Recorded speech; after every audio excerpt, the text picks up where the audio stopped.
When Flint pulled into his daughter's school that morning, he expected to see her smile. Instead, he found her curled against a brick wall in a blizzard, lips blue, body trembling, 8 years old, and left to freeze while class continued inside. What he discovered next would ignite a firestorm that brought 300 Iron Brotherhood roaring into a quiet suburban town. The substitute teacher thought she could break a little girl for being too smart. She had no idea who that little girl's father was. Before we continue, please subscribe to the channel and let us know where you are watching from in the comments. Enjoy the story. The storm hit harder than the weather service predicted. By 6:30 that morning, the roads were already buried under 3 inches of fresh snow, and the wind cut through the darkness like frozen razors. Most people stayed home. Schools were calling closures. Businesses were delaying openings. But Flint wasn't most people. He had a promise to keep. And weather had never stopped him before. His daughter Luna had left her science project at home. Not just any project, the one she'd spent 3 weeks building from scratch. A working model of the solar system with hand-painted planets and LED lights she'd wired herself. She was 8 years old and could explain gravitational pull better than most high school students. Flint had watched her hunched over that project every night after dinner, tongue between her teeth in concentration, her small fingers steady as she soldered connections and mixed paint colors until they matched NASA photographs. She'd barely slept the night before, too excited about presenting it to her class. When he dropped her off at school that morning, she'd been halfway down the hall before she'd stopped, frozen, then turned back with panic in her eyes. The project still sitting on the kitchen table. Flint had seen her face crumble, seen her fighting tears, and he'd made the decision instantly. He'd get it. He'd bring it to her. She wouldn't face that classroom empty-handed. Not after everything she'd put into it. So, while the storm intensified and the world shut down, Flint fired up his motorcycle. The Harley's engine roared to life in the frozen morning, a sound that had always meant freedom, power, control. He strapped Luna's solar system carefully to the back, wrapped in waterproof canvas, secured with bungee cords he checked 3 times. The leather jacket wasn't enough for this weather, but it was what he had. The cold didn't matter. Getting this to Luna mattered. The ride through town was brutal. Snow came at him horizontally, stinging any exposed skin, turning the world into a white tunnel with no depth, no distance, no reference points. The Harley's tires fought for traction on roads that hadn't seen a plow yet. Other vehicles were abandoned on the shoulder, their drivers having given up, but Flint leaned into the wind and kept going. His hands were numb inside his gloves.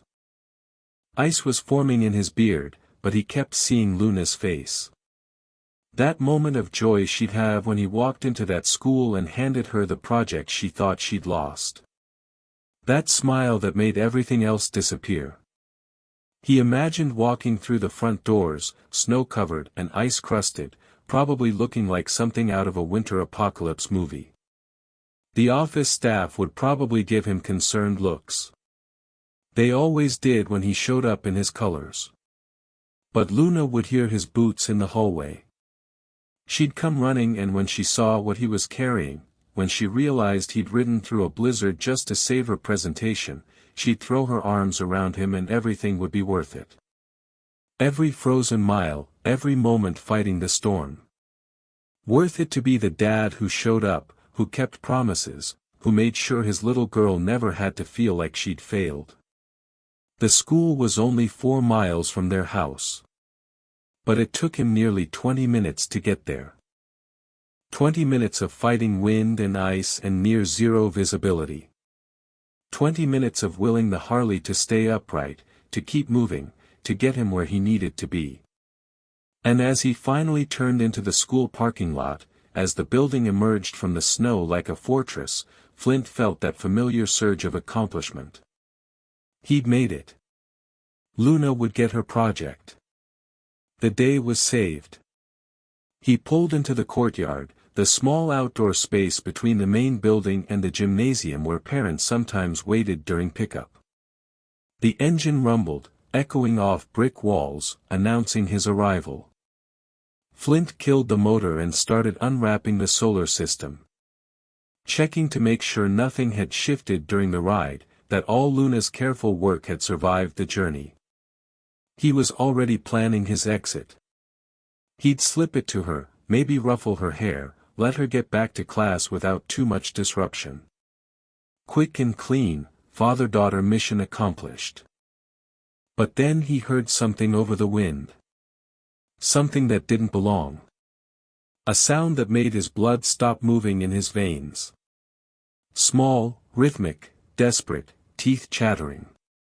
Not from cold, from something beyond cold, from a body shutting down. And it was coming from somewhere close. Too close. Flint's head snapped up. The solar system forgotten in his hands. His eyes scanned the courtyard, searching through the swirling snow for the source of that sound. And then he saw her. A small figure pressed against the brick wall near the side entrance. Curled into herself. Shaking so violently he could see it from 20 feet away. Dark hair plastered to her head with snow, skin that looked gray, even in the white storm, and a pink backpack he'd bought her 3 months ago for her birthday. The solar system hit the ground. Flint was running before he consciously decided to move. And in that moment, everything changed. The distance between Flint and his daughter was less than 30 feet, but it felt like miles. His boots pounded against snow-covered concrete. Each step in eternity. His mind refusing to accept what his eyes were telling him. This couldn't be Luna. His Luna, the little girl he dropped off 90 minutes ago, warm and safe, walking through those front doors into a building designed to protect children. But it was her. The pink backpack with the constellation patches she'd insisted on sewing herself. The purple mittens her grandmother had knitted. The small frame he'd recognize anywhere, now reduced to something fragile and broken against that brick wall. Time did something strange in those seconds. Everything slowed down, became hyper-focused, details burning themselves into Flint's memory with brutal clarity. The way her arms were wrapped around her knees, trying to conserve heat that was no longer there. The tremors that shook her entire body in waves, violent and uncontrollable. Her muscles contracting so hard he could see it even through her winter coat. Her lips, God, her lips were blue, not the pale blue of someone who'd been outside too long. The deep dark blue of oxygen deprivation, of a body losing the fight. When he reached her, when he dropped to his knees beside her, the sound that came from his chest wasn't words. It was something primal. Terror and rage and disbelief all compressed into a single noise that got lost in the wind. His hands found her shoulders and the cold that radiated from her small body hit him like a physical blow. She was frozen, actually frozen. The coat she wore, thick and insulated, meant nothing. The cold had gone through it into her, taken root in her core. Luna's eyes opened, but barely. The recognition was there. She knew her father, but everything else was confusion and exhaustion. Her teeth were chattering so hard the sound drowned out everything else. Click, click, click, click. Rapid fire, uncontrollable. She tried to speak, tried to form words, but her mouth wouldn't cooperate. Only broken sounds came out, fragments of syllables that dissolved before they became language. She reached for him with hands that could barely move. Fingers that looked waxy and pale even inside her mittens. Flint tore off his leather jacket without thinking. The cold hit him immediately, cutting through his shirt, but he didn't care. Didn't feel it. He wrapped the jacket around Luna, pulling her against his chest, trying to transfer every ounce of his body heat into her. She was so small. Had she always been this small? He could feel her heart racing beneath his hands. Too fast, panicked. Her body fighting a battle it didn't know how to win. The shivering intensified when he touched her.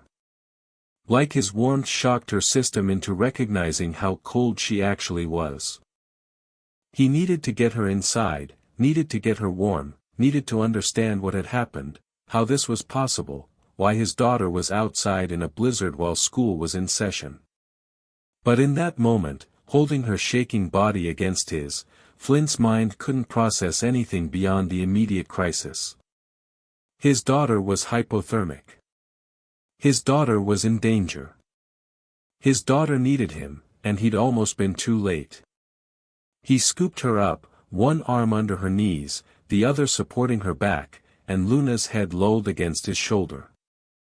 She weighed nothing. Felt like she might break if he held her wrong.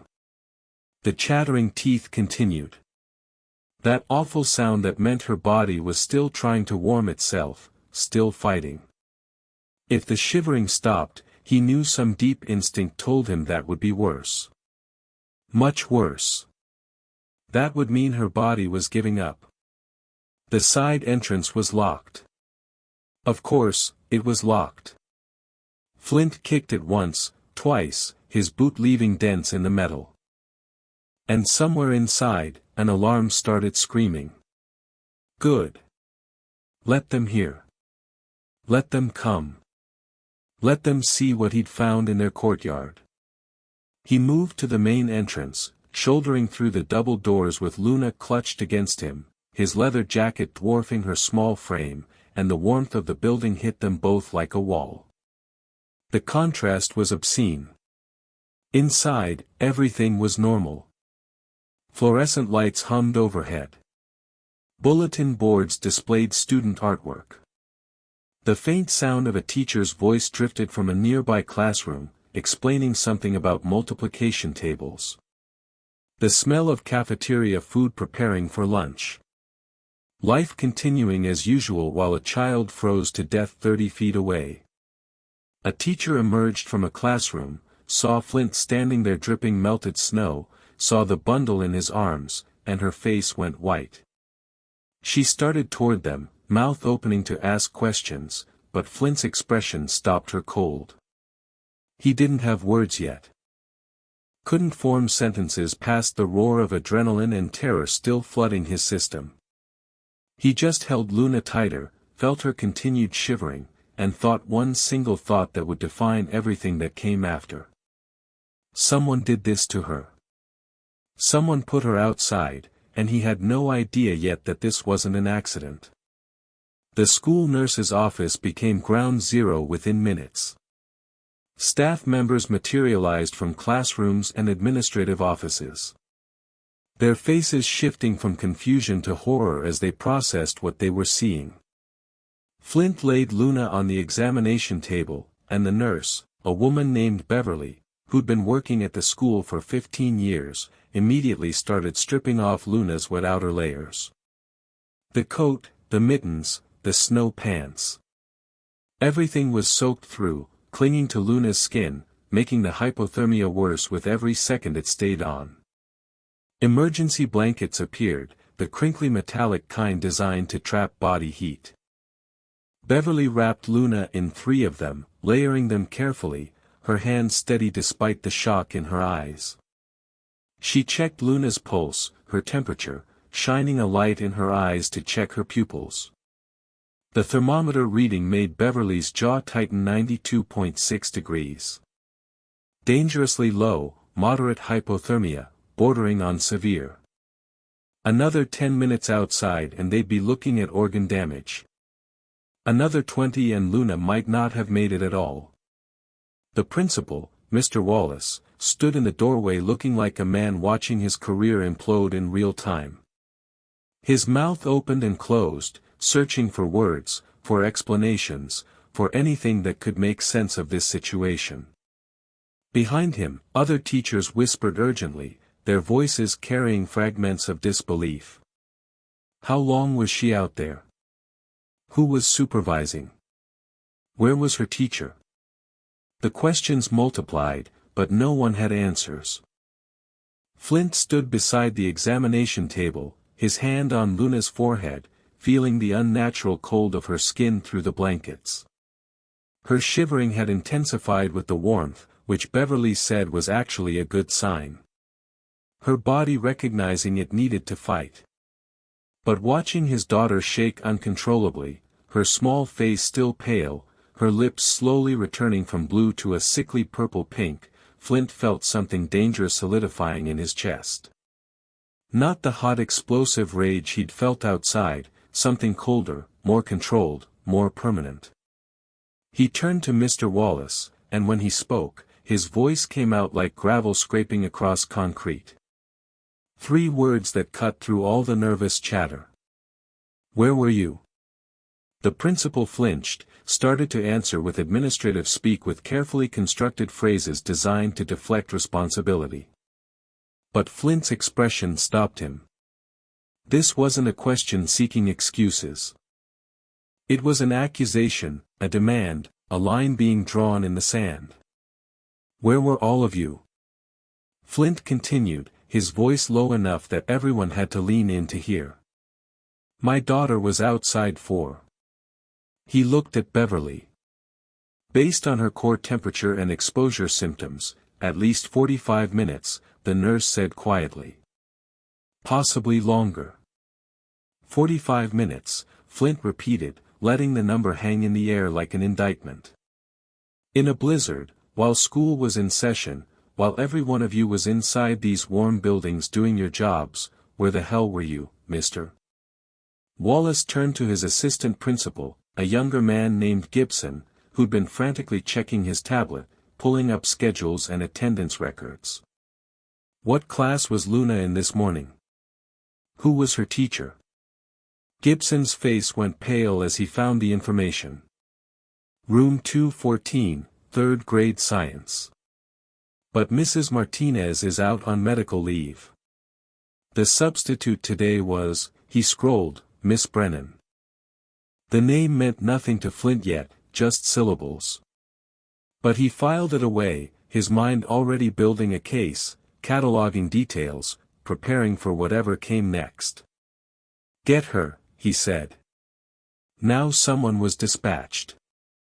The office fell into tense silence, broken only by the continued rustling of Luna's emergency blankets and her gradually slowing shivers. Beverly brought warm liquids, trying to get Luna to sip sweet tea, coaxing her body temperature back toward normal. And Flint waited, his hand never leaving his daughter's arm, his knuckles white where they gripped the edge of the examination table. It was Luna who broke the silence.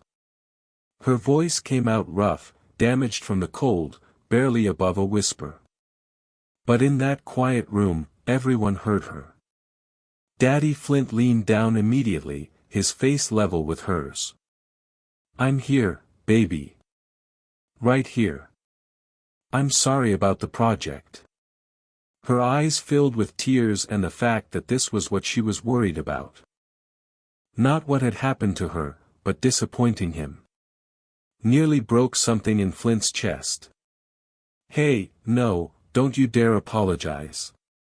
He brushed hair back from her forehead, his touch gentle despite the fury building inside him. "The project doesn't matter. You matter. That's all. Just you."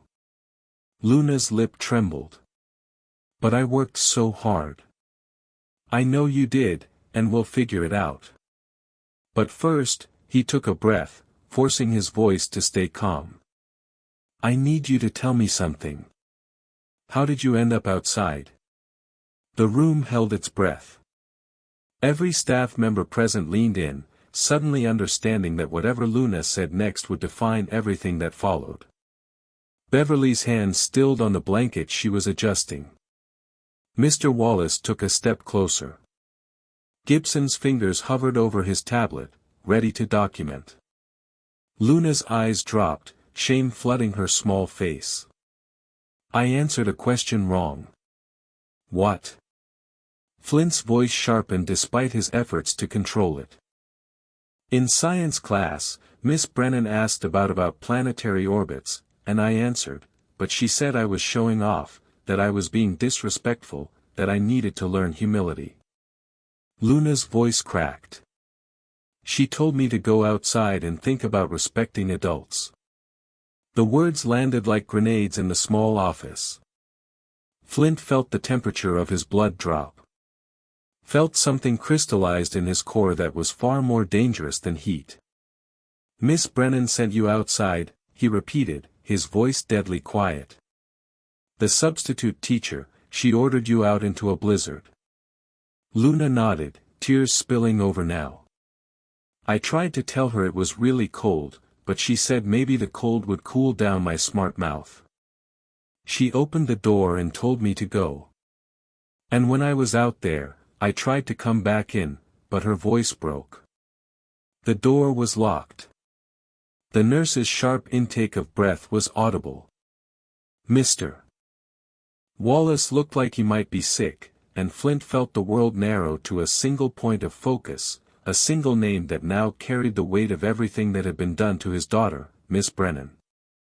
What Flint learned next would make his blood run colder than the storm outside.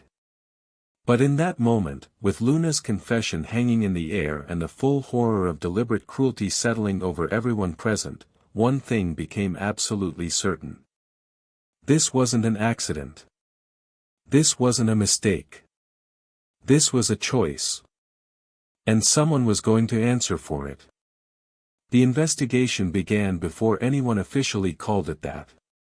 While Beverly continued monitoring Luna's recovery, while Mr. Wallace made frantic phone calls to the district superintendent, Flint started asking questions.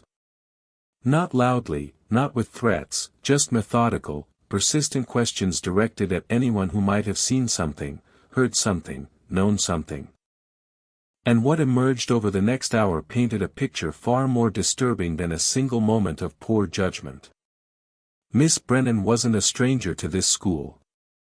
She'd been substitute teaching in the district for 3 years, cycling through different buildings, different grade levels, always available when regular teachers needed coverage. Most staff knew her by sight, if not by name. But what became clear as Flint talked to teachers in hushed conversations outside the nurse's office was that Miss Brennan came with baggage. She had a daughter, Sophie Brennan, 9 years old, 4th grade, struggling academically in ways that clearly caused her mother significant distress. One teacher, Mrs. Lee, admitted quietly that she'd heard Miss Brennan in the staff lounge more than once, complaining about how the school was pushing her daughter too hard, expecting too much, not understanding that some children just developed differently. The complaints always had an edge to them, a bitterness that made other teachers uncomfortable. Mrs. Lee had witnessed Miss Brennan looking through student work posted on hallway bulletin boards, her face darkening when she saw projects that outshone what her daughter could produce. There was jealousy there, resentment, a mother's protective instinct twisted into something toxic. And Luna's name had come up before, specifically Luna's name, because Luna was everything Sophie Brennan wasn't. Bright in a way that couldn't be hidden or downplayed. Curious, enthusiastic, the kind of student who asked questions that pushed lessons further, who connected concepts across subjects, who made learning look effortless when other children struggled. In a school environment that celebrated academic achievement, Luna shined. And for Miss Brennan, watching from the sidelines as a substitute teacher, seeing this 8-year-old excel while her own daughter fought for every passing grade, that shine must have felt like salt in an open wound. Gibson, the assistant principal, pulled class rosters and discovered something that made the situation even darker. This wasn't the first time Miss Brennan had been Luna's substitute teacher. She'd covered Mrs. Martinez's class twice before over the past month when the regular teacher had doctor's appointments.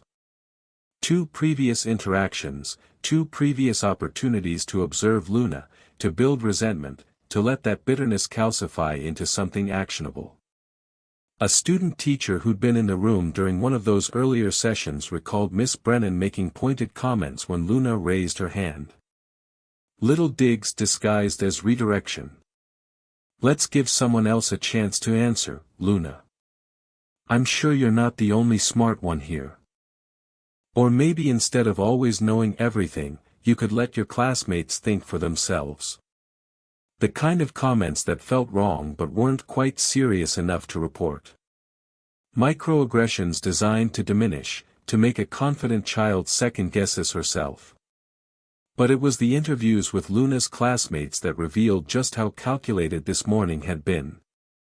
Mr. Wallace brought them in one by one, away from their parents initially, just gentle questions about what they'd witnessed.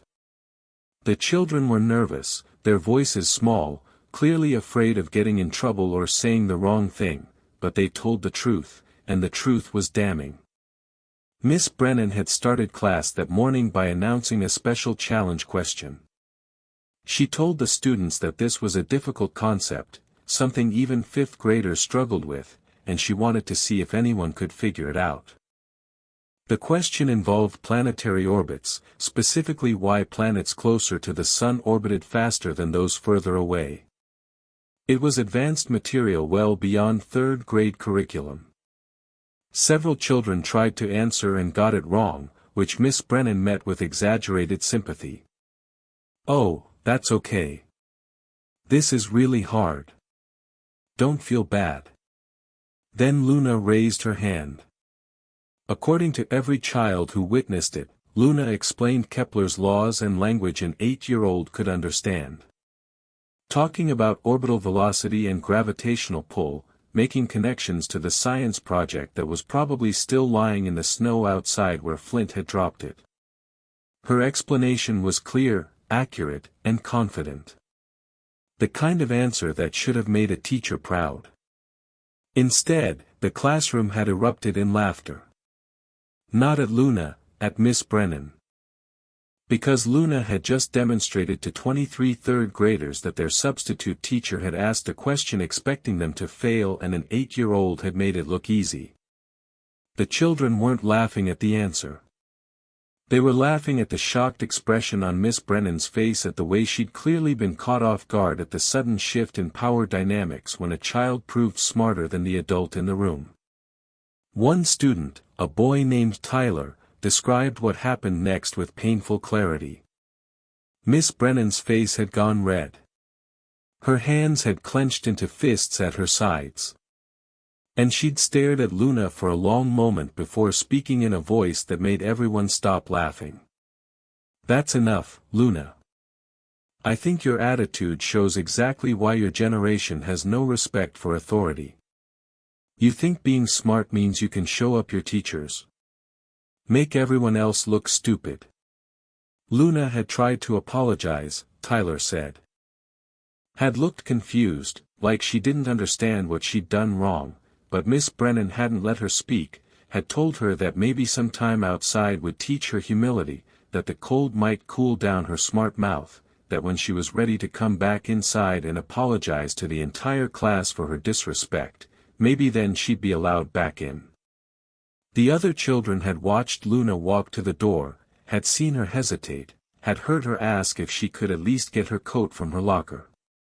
Miss Brennan had said no, had opened the door to the courtyard, the side entrance that led directly outside, and told Luna to go now.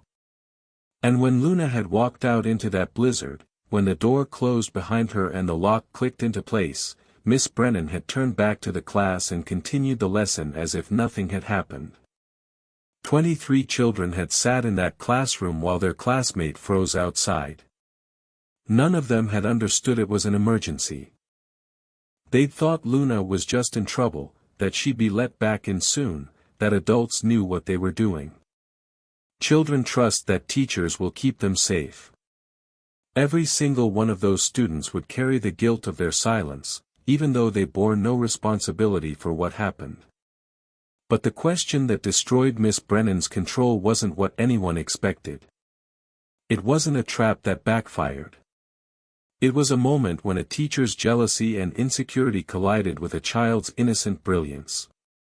And the result was a choice that crossed every line, violated every trust, and revealed exactly what kind of person had been given authority over vulnerable children. Outside, Luna's science project lay buried in fresh snow, a symbol of the intelligence that had been punished instead of celebrated. And inside, Flint listened to these accounts with a stillness that scared the adults around him more than any shouting would have. Because this wasn't just cruelty. This was premeditated. This was personal, and Miss Brennan had picked the wrong child's mother to resent. To understand what happened in room 214 that morning, you have to go back to 8:45 when 23 third graders filed into their classroom, shaking snow from their coats, chattering about the storm, expecting a normal day. Miss Brennan stood at the front of the room, her posture rigid, her expression already tight with something that looked like determination. She'd been thinking about this moment since she'd seen her name on the substitute assignment. Mrs. Martinez's third-grade science class, Luna's class, an opportunity, the morning announcements crackled through the intercom, the Pledge of Allegiance, reminders about hot lunch options, and library book returns. Standard routine that gave Miss Brennan time to watch the students settle into their seats, her eyes tracking to one desk in particular. Second row, third seat back, where Luna sat arranging her pencils, organizing her notebook, completely unaware that she'd already been marked as the target before class even began. Miss Brennan started with pleasantries, introduced herself, even though many of the students already knew her from previous substituting assignments, explained that Mrs. Martinez was at a doctor's appointment and would be back tomorrow. Then she moved to the board and wrote a single question in careful capital letters. Why do planets closer to the sun orbit faster than planets farther away? She turned back to the class with a smile that didn't reach her eyes. This is a really challenging question, she announced, her voice taking on that particular tone adults use when they're about to watch children fail. Even fifth graders struggle with this concept. But I thought you bright third graders might want to give it a try. Who thinks they know the answer? Several hands went up tentatively. Miss Brennan called on a boy named Derek, who guessed it had something to do with the sun being hot. Wrong. But Miss Brennan responded with exaggerated warmth. Oh, that's such good thinking, Derek. You're on the right track. The sun is definitely important. She called on another student, a girl named Maya, who suggested maybe smaller planets move faster. Also wrong. Wonderful creative thinking, Maya. I love how your brain works. 3 more students tried. 3 more gentle corrections wrapped in praise. And with each wrong answer, Miss Brennan's satisfaction became more visible, her smile more genuine. This was going exactly as planned. She was demonstrating that this was hard, that struggling was normal, that not knowing was okay, setting up a dynamic where failure was expected and accepted. Then Luna raised her hand. Small, certain, her expression showing none of the nervousness the other students had displayed. Miss Brennan's jaw tightened for just a fraction of a second before she schooled her features back into neutrality. Yes, Luna. Luna stood the way students were taught to do when answering questions. Her voice was clear, enthusiastic, completely innocent of the trap she was walking into. It's because of Kepler's laws of planetary motion. Planets closer to the sun have shorter orbital paths. So even though they're moving through space, they have less distance to cover. But also, the sun's gravitational pull is stronger when you're closer, so it pulls the planets faster. It's like imagine swinging a ball on a string. If you make the string shorter, the ball goes around faster. The sun's gravity is like that string, and the closer planets are like the ball on the shorter string. The explanation was perfect, clear enough for third graders to visualize, scientifically accurate, demonstrating understanding that went beyond memorization into genuine comprehension. Luna even made hand motions, illustrating the orbital mechanics. Her face lit up with the joy of sharing knowledge she found fascinating, and the classroom laughed. Not mean laughter, not mocking. The laughter of children who just watched their substitute teacher get outsmarted by their 8-year-old classmate who'd seen an adult set up a question designed to prove something was too hard, only to watch someone their age make it look simple. The laughter of kids recognizing something funny about the power dynamic shift about Miss Brennan's carefully constructed demonstration crumbling in real time. Miss Brennan's face transformed. The false warmth evaporated, replaced by something cold and sharp. Her cheeks flushed red, not from embarrassment, but from rage. Her hands, which had been loose at her sides, curled into fists. And when she spoke, her voice cut through the laughter like a blade, silencing the room instantly. That's enough. 2 words, flat and hard. Luna, sit down. Luna sat, her smile fading, confusion replacing enthusiasm. The other students exchanged glances, suddenly aware they'd crossed some invisible line, though none of them understood what or how. Miss Brennan walked slowly toward Luna's desk, her footsteps deliberate. When she spoke again, her voice was quiet enough that students had to strain to hear, which somehow made it more frightening. You think you're very smart, don't you, Luna? Smarter than everyone else. Smarter than me? No. Luna started, but Miss Brennan cut her off. You think because you can memorize some facts and repeat them back, that makes you better than your classmates, better than the adults trying to teach you, that kind of arrogance, that disrespect for authority. That's what's wrong with children today. No humility, no understanding that being smart doesn't make you superior. Luna's eyes were wide now, filling with tears. I'm sorry, I didn't mean. Maybe some time outside will help you think about respecting your elders. Miss Brennan continued, her voice getting colder with each word. Maybe the cold will cool down that smart mouth of yours. Stand up. Luna stood trembling now, not understanding what was happening, but recognizing that she was in serious trouble for reasons she couldn't grasp. Miss Brennan walked to the side door, the one that led directly to the exterior courtyard, and opened it. Snow and wind immediately blasted into the classroom, making the nearest students gasp and pull away from the sudden cold. Miss Brennan, it's really cold out there, Luna said, her voice small. Then maybe you should have thought about that before showing off. Miss Brennan's hand was on the door handle, holding it open, waiting. Out now, can I at least get my coat from my locker? Luna's voice was barely audible. No, out. Luna walked toward the door, each step slower than the last, looking back at her classmates as if hoping someone would intervene, would say this wasn't right. But they were 8 and 9 years old, and adults were supposed to know what they were doing. So they watched, silent and scared as Luna stepped through that doorway into the blizzard, her thin sweater immediately inadequate against the wind. The door closed behind her. And here's where the story gets darker, where the cruelty becomes undeniable. Miss Brennan didn't just close the door. She turned the lock.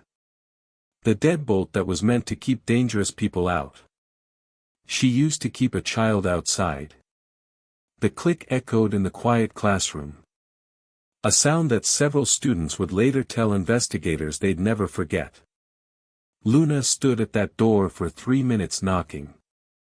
The students could hear it, a small rhythmic tapping against the metal, barely audible over the wind, but impossible to ignore. Some of the children looked at Miss Brennan, expecting her to relent to let Luna back in.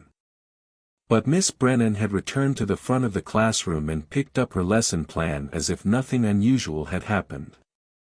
Now let's talk about the water cycle, she said, her voice steady and professional. The knocking continued. Tap tap tap, softer now, more desperate. A child asking to be let back into warmth and safety.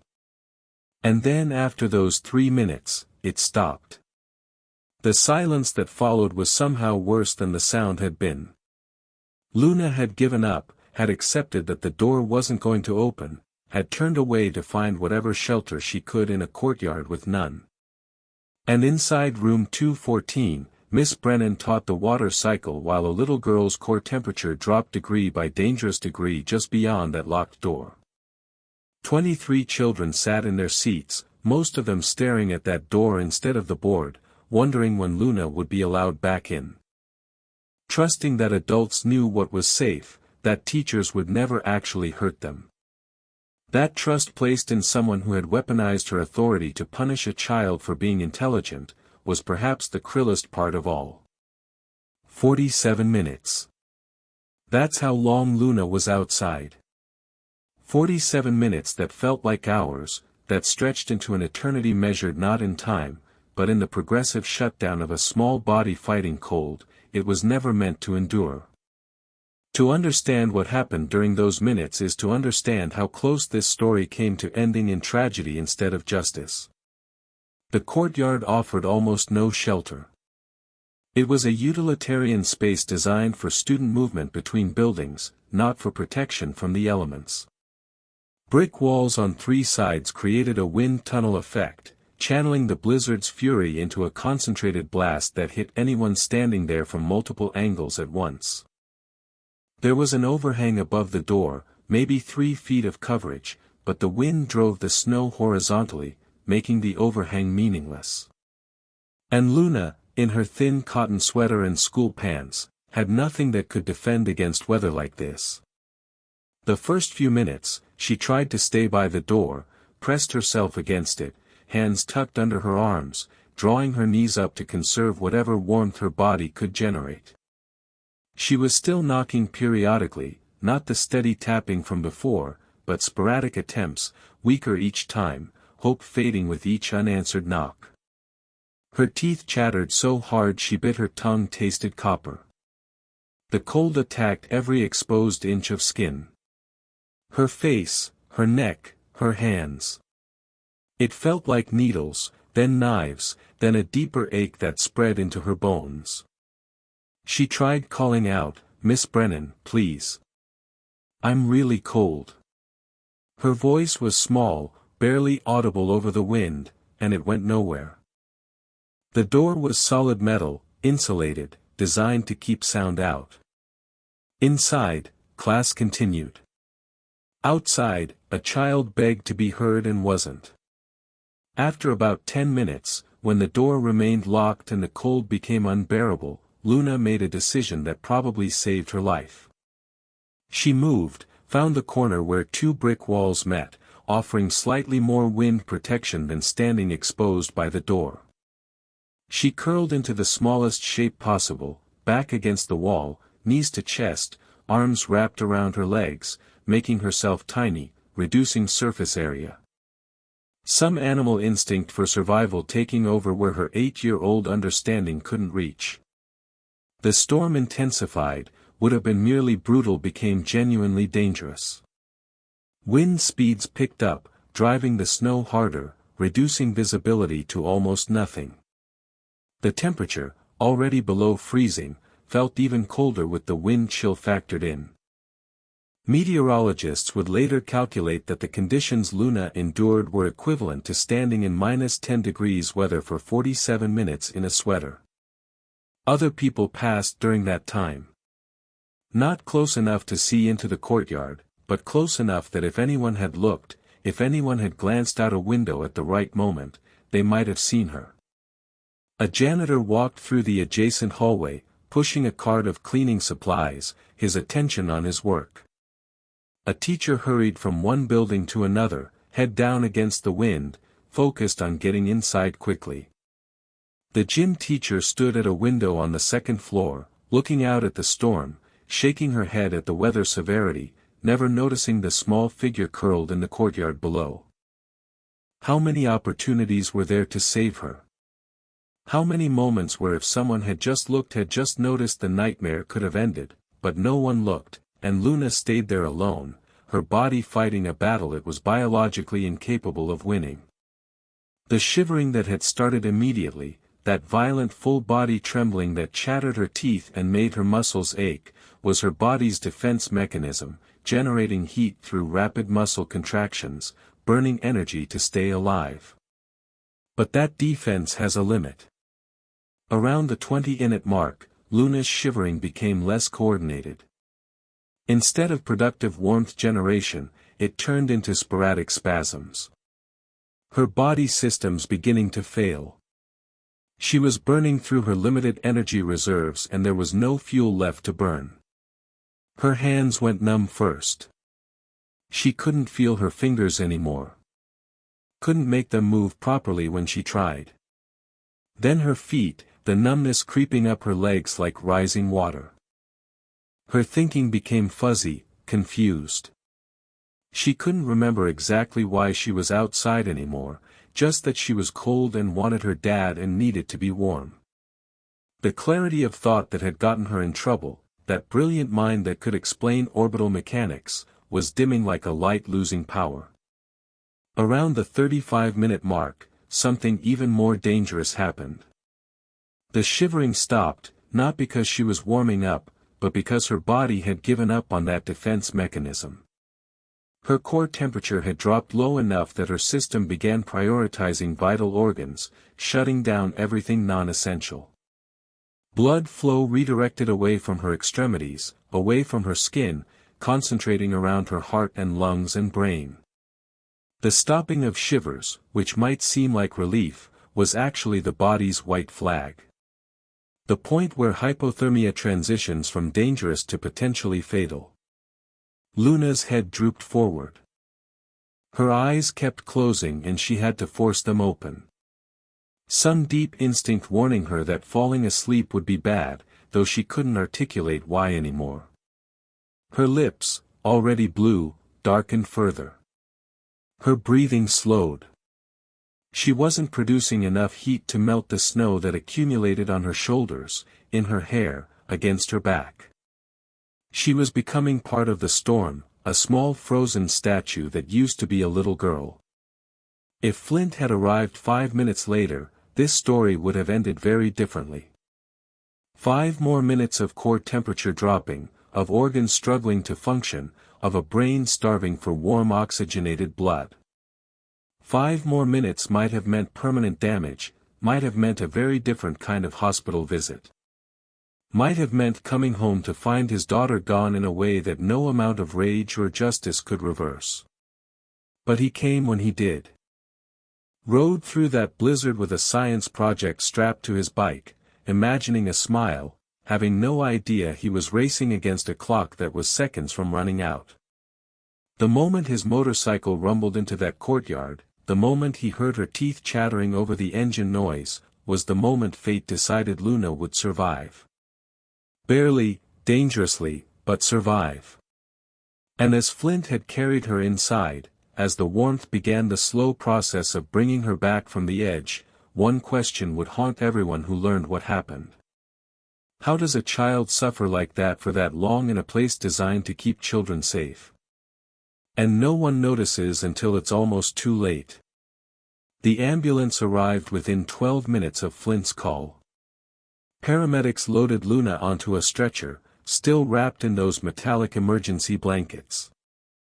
Her small body dwarfed by the equipment around her. Flint rode alongside her, his hand never leaving hers, watching monitors display numbers that confirmed what he already knew. His daughter had come dangerously close to a threshold no child should ever approach.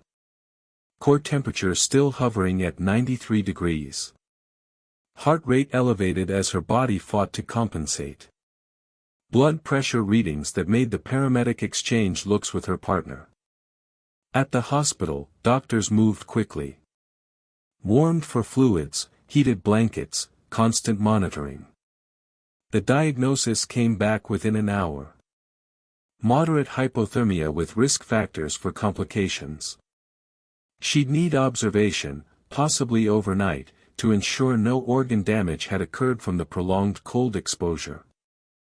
The attending physician, a woman named Dr. Singh, who'd been practicing emergency medicine for 20 years, pulled Flint aside and told him something he'd never forget. Another 10 to 15 minutes in those conditions and we'd be having a very different conversation. You got to her just in time. Just in time. The words echoed in Flint's mind as he sat beside Luna's hospital bed, watching her sleep, her color slowly returning, her breathing steadying. Just in time implied how close they'd come to not in time. How narrow the margin had been between this outcome and something unspeakable. And as that reality settled into his bones, something crystallized in Flint's thinking. This wasn't going to be handled with angry words and threats. This wasn't going to be resolved with intimidation or violence. This required something more calculated, more permanent, more devastating to the people responsible than anything his fists could accomplish. He started with his phone while Luna slept. While nurses checked her vitals every 15 minutes, Flint began documenting everything. He photographed the hospital bracelet on her wrist with its admission time and diagnosis codes. He photographed the 4-line, the warming blankets, the monitor displaying her vital signs. He asked Dr. Singh for copies of all medical reports, all test results, everything that would establish the severity of what had happened. Dr. Singh, understanding immediately where this was heading, provided them without hesitation and added her own observations to the official record. Then Flint called his lawyer, not the criminal defense attorney he'd used once years ago for a minor motorcycle violation, but a family law specialist named Margaret Ellis, who'd built her reputation on cases involving child welfare and educational negligence. He explained the situation in clipped, controlled sentences, and Margaret's response was immediate. Don't talk to anyone from the school without me present. Don't sign anything and document everything. I mean everything. So that's what Flint did. Once Luna was stable, once the doctors assured him she'd be fine with continued warming and rest, he left her in the care of nurses and his mother, who'd rushed to the hospital the moment she heard, and he went back to the school, not for confrontation, for evidence. The courtyard was still there, exactly as he'd left it. Snow continued falling, already covering the spot where Luna had been curled against the wall, but Flint knew where to look. He photographed the corner where she tried to shelter, the locked door from the outside, showing the handle, the deadbolt, the lack of any emergency release, the complete absence of any covering or protection, the distance from the door to the corner, 17 feet he measured it, documenting how far she'd had to move to find even minimal wind protection. He photographed the windows of adjacent buildings, showing sight lines, proving that if anyone had looked, they could have seen her. Inside, Principal Wallace tried to intercept him. Mr. Barrett, I understand you're upset, but perhaps we should discuss this in my office. I'm not discussing anything, Flint said, his voice flat. I'm documenting a crime scene. The word crime hung in the air like an accusation. Wallace's face went pale. Now, let's not jump to conclusions. This was clearly an unfortunate misunderstanding. A misunderstanding. Flint turned to face him fully. A teacher locks an 8-year-old outside during a blizzard for 47 minutes. And you're calling it a misunderstanding? Miss Brennan claims Luna was being disruptive, that she only intended a brief timeout. A timeout in sub-zero weather without a coat with the door locked. Flint's phone was recording now, capturing every word Wallace said. Tell me, Mr. Wallace, what's your district policy on outdoor discipline during severe weather? Wallace's mouth opened and closed. There was no policy because no one had ever imagined needing one. No reasonable person would think sending a child outside during a blizzard was ever acceptable under any circumstances. Flint continued through the building and Wallace, understanding he couldn't stop this without making things worse, didn't try. Flint photographed the classroom. Room 214, empty now, students dismissed for the day, but the layout told its own story. The side door that led to the courtyard, the deadbolt that could only be locked from inside. The 24 desks where children had sat while their classmate froze. The board still showing remnants of Miss Brennan's lesson on the water cycle taught while Luna's body temperature dropped. He found students still in the building waiting for late pickups or attending after-school programs. With parents present and permission granted, he asked them gentle questions, not leading, not angry, just asking what they'd seen. And the students, relieved to finally tell someone what had been eating at them all day, talked. They described the trap question, the laughter that had triggered Miss Brennan's rage. Luna's confusion and fear, the locked door, and the knocking that had eventually stopped. One girl, a classmate named Grace, not Brennan's daughter, a different Grace, started crying as she described how guilty she felt for not speaking up, for not doing something. "You were following the rules," Flint told her quietly. "You trusted that adults knew what they were doing. This isn't your fault. None of this is your fault, but it was someone's fault." And Flint was systematically building the documentation to prove exactly whose. The school district's response started coming through official channels by late afternoon. Carefully worded statements about conducting an internal investigation, assurances that student safety was their highest priority. Suggestions that perhaps Miss Brennan had used poor judgment, but certainly hadn't intended any harm. The language of institutions protecting themselves, minimizing liability, trying to frame criminal negligence as an unfortunate lapse in judgment. Margaret Ellis reviewed everything Flint sent her. The photos, the medical records, the witness statements, the school's defensive communications, and her response was succinct. "We're not negotiating with them. We're destroying them." Because Flint wasn't filing a complaint. He wasn't asking for an apology or demanding Miss Brennan's dismissal or seeking a settlement that would make this go away quietly. He was building a case that would bring down everyone responsible.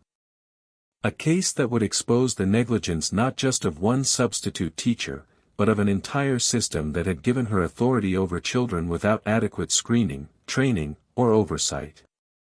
A case that would ensure no parent ever had to find their child frozen and near death because someone in a position of trust decided to weaponize weather as punishment. The medical reports documented the danger. The photographs documented the scene. The witness statements documented the cruelty. And Flint's methodical collection of every piece of evidence, every contradiction in the school's story, every attempt to downplay or deflect documented the cover-up. By the time evening fell, by the time Flint returned to the hospital to find Luna awake and asking for him, he had everything he needed. Not for justice. Justice was too small a word for accountability, for consequences, for making sure that when people heard Luna's name, they'd remember what happened when someone tried to punish intelligence and got away with it. Except they weren't going to get away with it. If you believe no child should ever be punished for being intelligent, if you believe what happened to Luna was wrong at every level, then understand this. What came next wasn't about revenge. It was about making sure this never happened to another child.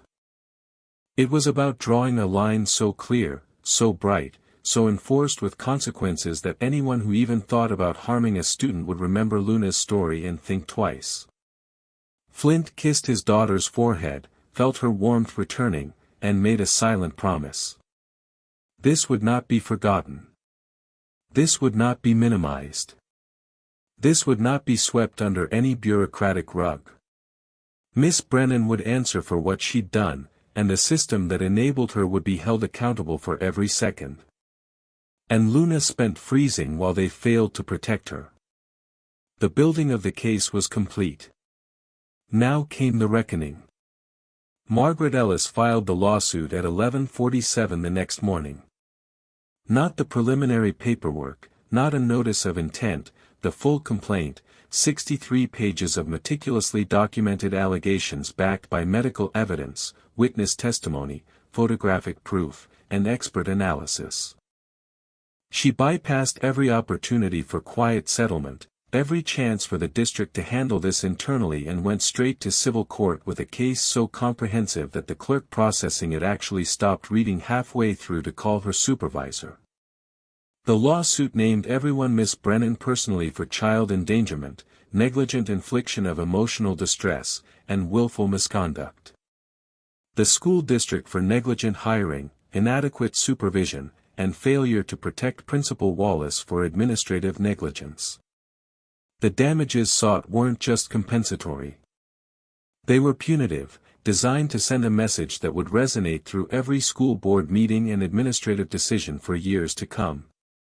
Margaret was asking for an amount that would make headlines, that would force the district to explain to taxpayers how their money was being spent to settle a case where a teacher locked a child outside to freeze.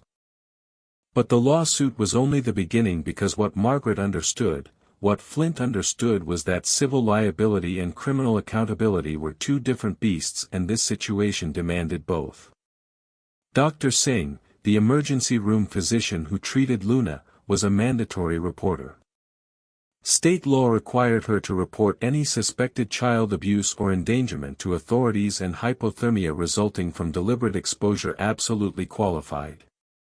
She'd filed her report with Child Protective Services before Luna had even been discharged from the hospital, and CPS, reviewing the medical evidence and Flint's documentation, had immediately forwarded everything to the police.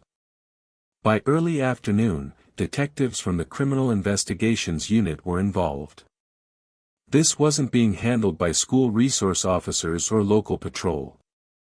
This was a felony investigation, and the detectives assigned to it. A veteran investigator named Sullivan and his partner Park approached it with the seriousness it deserved. They reviewed Margaret's documentation, interviewed hospital staff, visited the school, and reconstructed the timeline with forensic precision. Then they called Miss Brennan in for questioning. She arrived at the station at 3:15, accompanied by a union representative who clearly hadn't grasped the severity of the situation. The representative was prepared for an employment dispute, maybe a termination hearing. He wasn't prepared for a criminal investigation with detectives who'd already built a case that could result in prison time.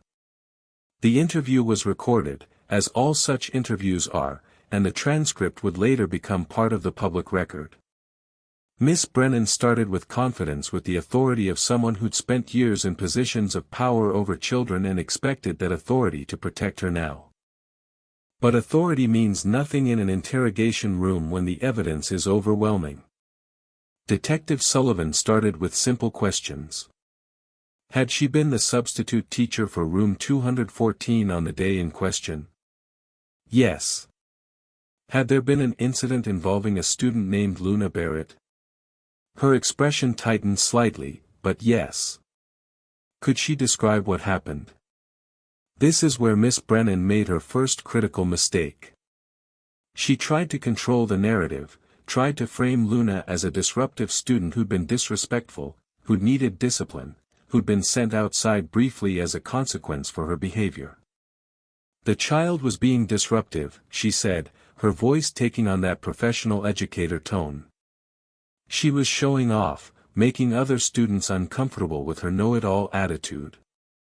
I sent her outside to cool down and reflect on her behavior.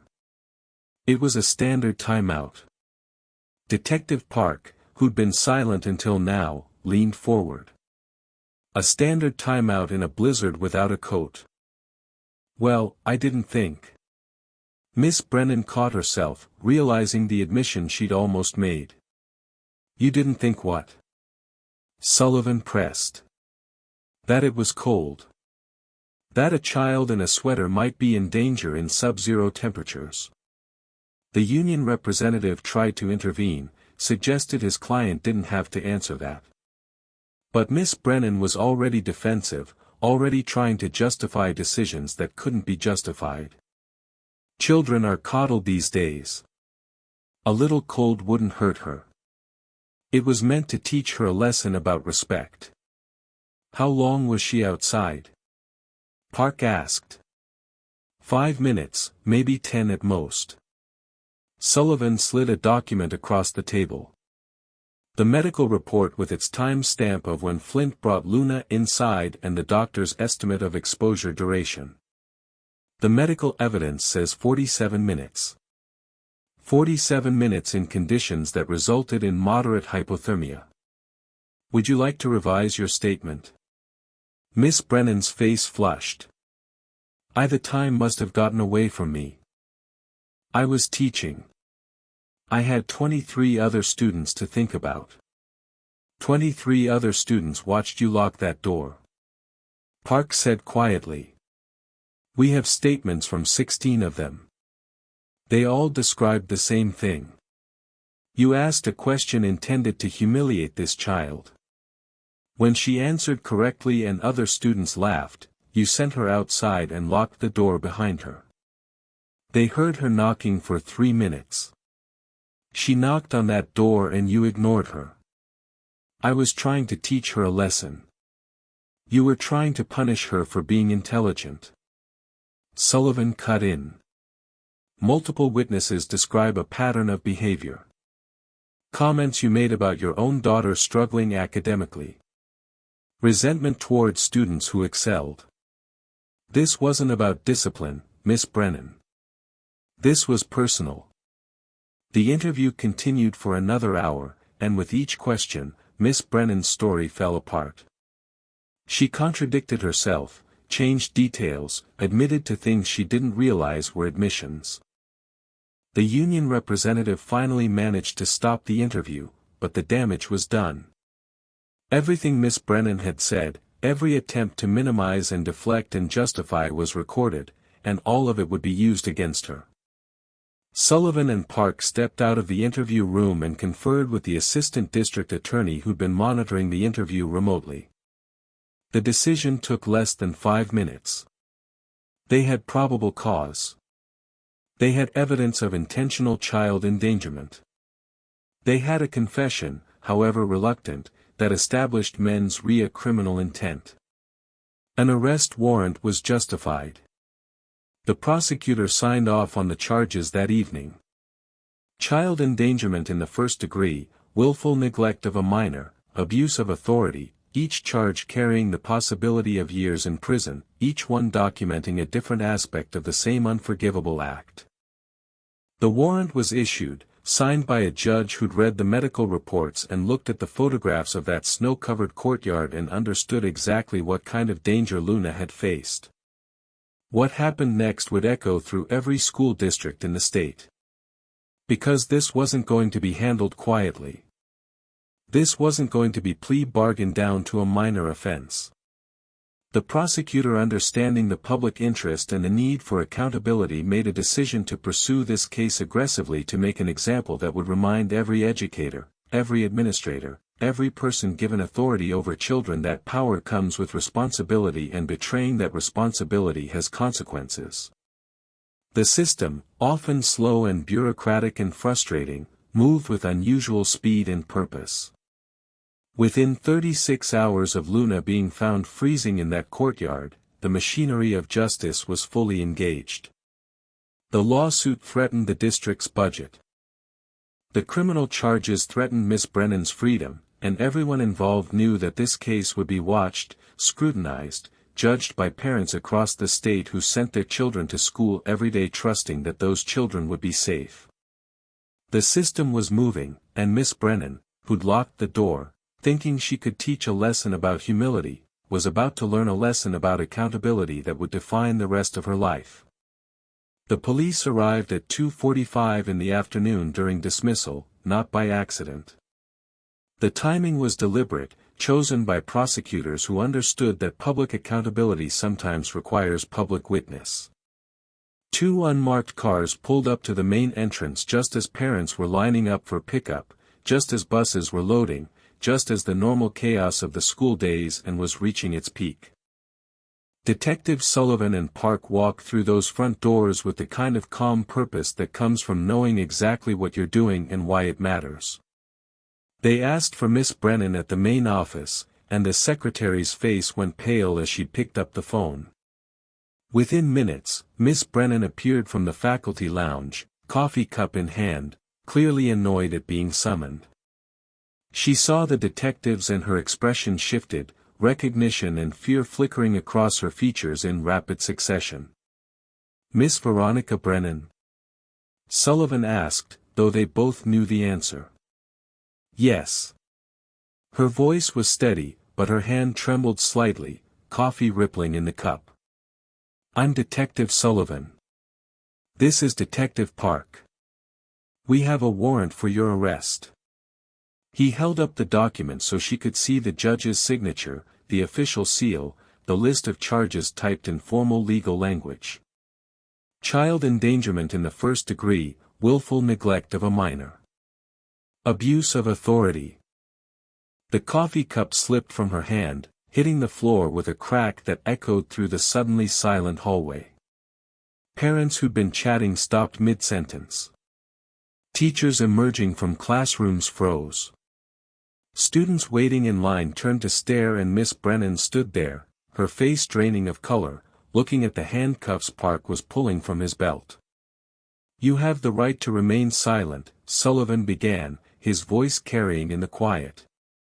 The Miranda rights, that familiar recitation that everyone knows from television, but sounds different when spoken in a school hallway, when spoken to a teacher being arrested in front of the community she'd worked in for years. Miss Brennan's head dropped. Not in shame, but in an attempt to hide, to make herself smaller, to escape the stares of dozens of witnesses. Park moved behind her, professional and efficient, securing the handcuffs with practiced clicks that sounded impossibly loud. Metal on metal, the sound of consequences. They led her toward the exit, and the path they took was the same one Luna had walked 3 days earlier. Past room 214, past the side door where Miss Brennan had stood with her hand on the lock, choosing cruelty over compassion. The door she'd slammed on, an 8-year-old girl, was now closing on her entire future. Every parent watching understood the symbolism. Every teacher present felt the weight of the moment. This was what happened when you betrayed the trust given to those who teach children. This was justice, public, and undeniable. The trial lasted 3 days, though. Anyone watching knew the outcome was decided long before the jury retired to deliberate. The prosecution presented their case with clinical precision, building layer upon layer of evidence that left no room for doubt, no space for alternative interpretations. This wasn't a complicated case requiring legal gymnastics or creative arguments. This was simply the documented truth, and the truth was damning. Dr. Singh testified first, walking the jury through exactly what happens to a human body during hypothermia.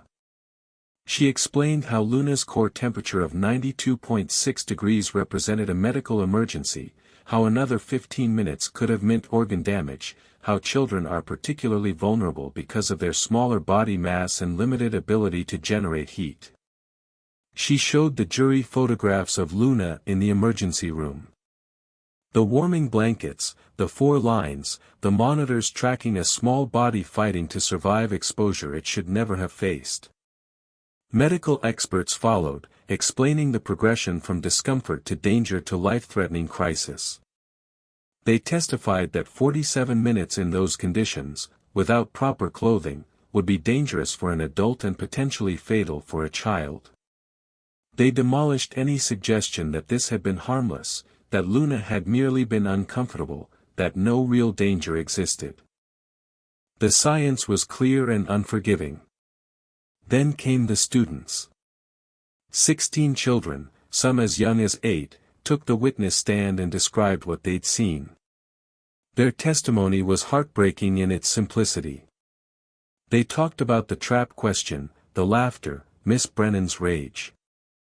They described hearing Luna knock on the door, watching their teacher ignore those knocks, sitting through a lesson on the water cycle while knowing their classmate was outside in the snow.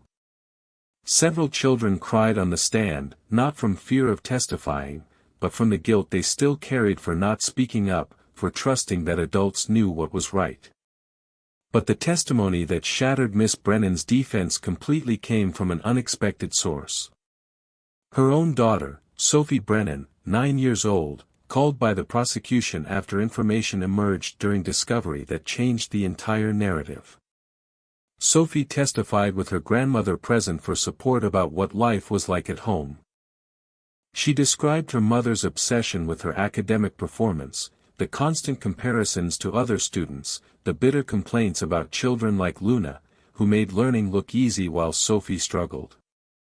Sophie told the court about dinner table conversations where her mother would rant about show-off students who answered questions to make teachers look stupid, about the mounting resentment toward Luna, specifically whose name Sophie had heard repeatedly in the weeks leading up to that day.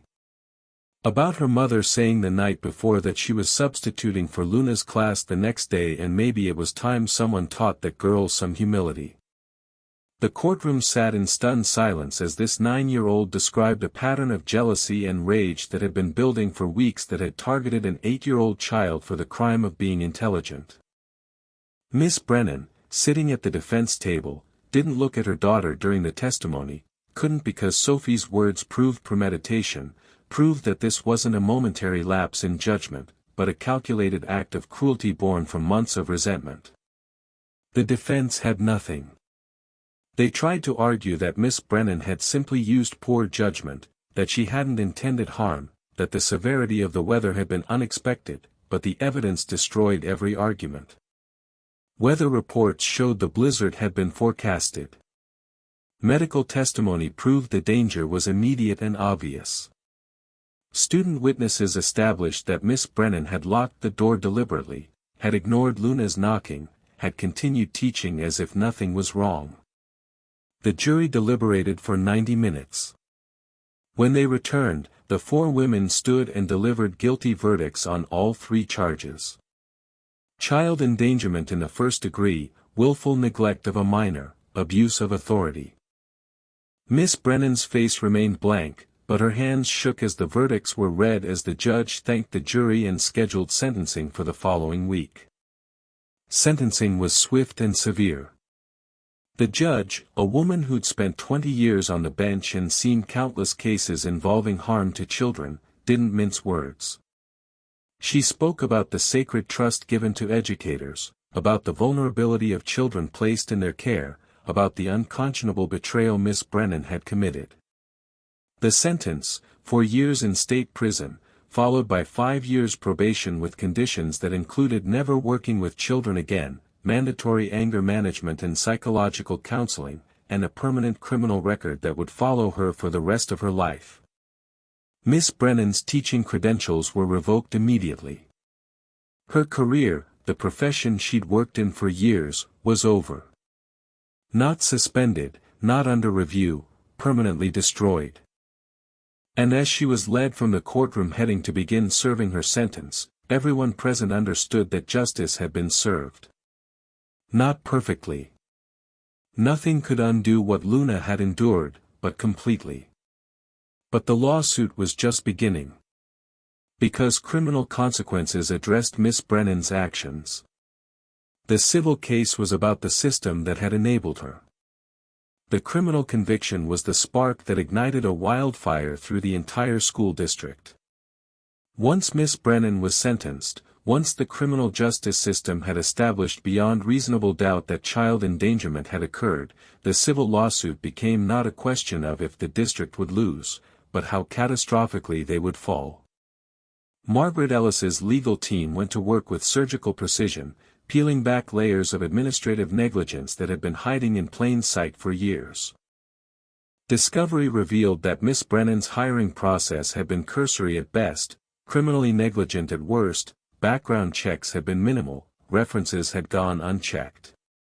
Her previous disciplinary issues at other schools, complaints about inappropriate comments toward students, concerns about her temperament, had never been investigated because the district was desperate for substitute teachers, and couldn't afford to be picky. The substitute screening process was exposed as a bureaucratic facade. A series of checkboxes that administrators rushed through to fill staffing gaps.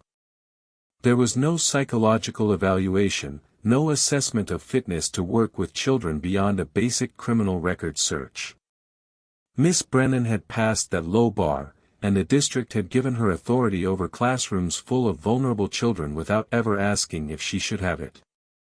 But the failures went deeper. The investigation revealed that on the day Luna was locked outside, multiple safety protocols had been ignored or never existed in the first place. There was no system for checking on substitute teachers during their shifts. No requirement for administrators to visit classrooms, no protocol for students to report concerning teacher behavior. The courtyard where Luna had frozen didn't appear on any safety map, wasn't covered by any security camera, existed in a blind spot that the district had never bothered to address. Principal Wallace was placed on administrative leave, then quietly forced to resign when it became clear he'd received a complaint about Miss Brennan's treatment of students 2 weeks before the incident and had done nothing. He'd filed the complaint in a drawer, marked it for later review, and forgotten about it. That later review never happened. Wallace's career ended not with a dramatic firing, but with a resignation letter and an understanding that he'd never work in education again. The assistant principal followed, then the HR director who'd approved Miss Brennan's hiring. Then the district's risk management coordinator who'd signed off on safety protocols that existed only on paper.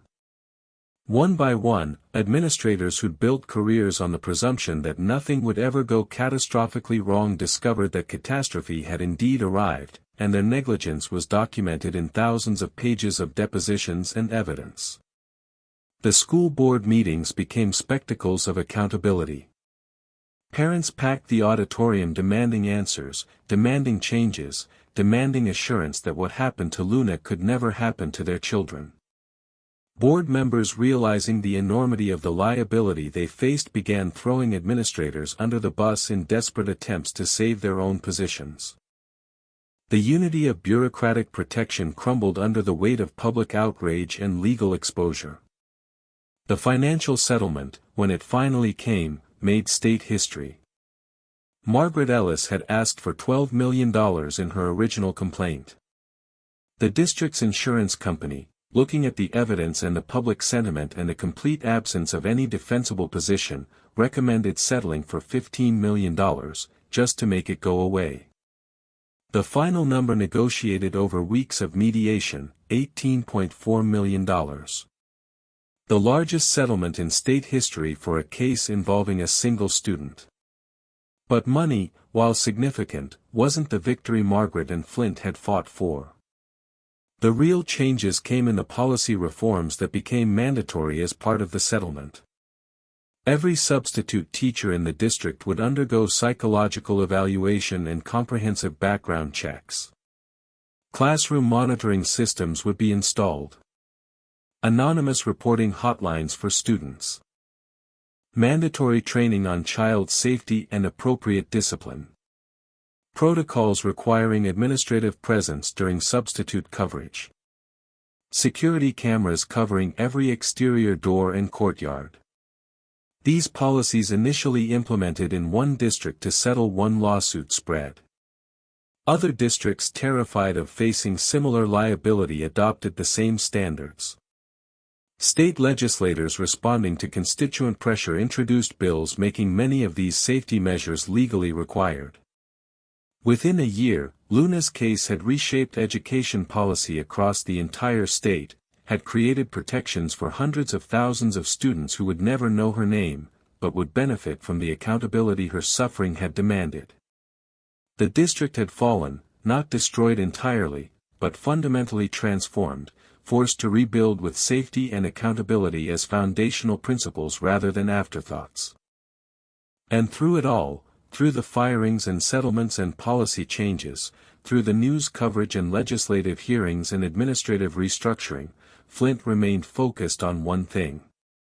Not the money, not the systemic reforms, though he understood their importance. Not even the satisfaction of watching the people responsible face consequences. Flint only cared about one thing, his daughter. The new school was different from the first moment Luna walked through its doors.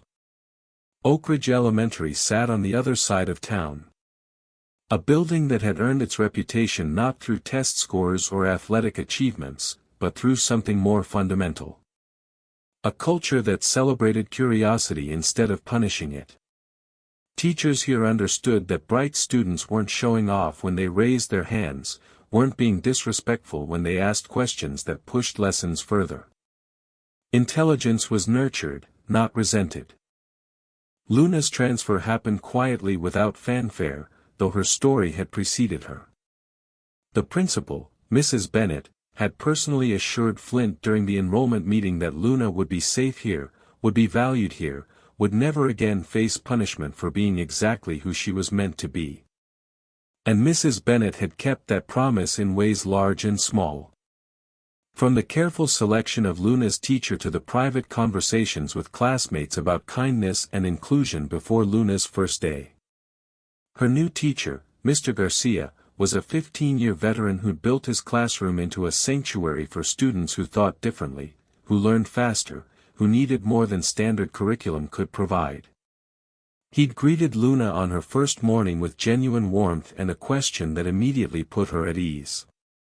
"I heard you know a lot about planetary mechanics. Would you be willing to help me plan our next science unit?" The students in her new class didn't whisper about her or treat her like she was fragile or damaged. They knew she'd been through something difficult. Children always know more than adults think they do. But they responded with the uncomplicated compassion that kids are capable of when given the chance.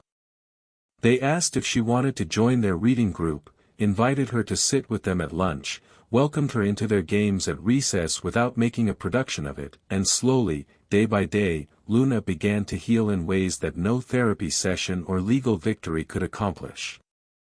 She started raising her hand in class again without flinching. Started answering questions without second-guessing whether her knowledge would be seen as showing off. Started being the brilliant, curious, enthusiastic learner she'd always been before someone had tried to break that spirit. 2 months after her transfer, Mr. Garcia announced the annual science fair. Luna's expression flickered with something complicated. Interest mixed with old trauma, and Flint saw it immediately when she came home that afternoon. They talked about it over dinner. Luna admitting she wanted to enter, but was afraid. Afraid of putting in the work and having it taken away. Afraid of being punished again for trying her best. Flint had pulled out his phone and shown her a photo he'd kept.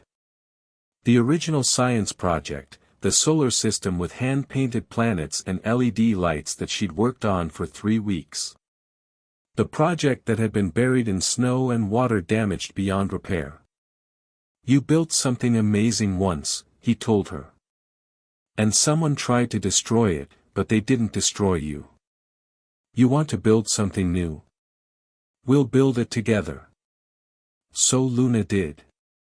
She designed a new project, more ambitious than the first.